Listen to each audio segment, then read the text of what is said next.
சபைக்குள்ள நீங்க வந்துட்டா நீங்க இயேசு கிறிஸ்துவுடைய எல்லா காரியங்களையும் அப்படியே விசுவாசிக்கும் போது மாத்திரம்தான் உங்கள் கண்கள் திறக்கப்படும். ஆமென், ஹல்லேலூயா. இருக்கிறதுலே மிகப்பெரிய பாவம் எது தெரியுமா? அவ்விசுவாசம். ஆமென்.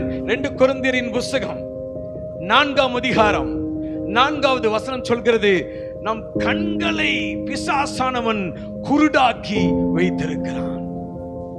ஆமென். கண்களை என்ன பண்ணி வச்சிருக்கிறான்? குருடாக்கி வைத்திருக்கிறான்.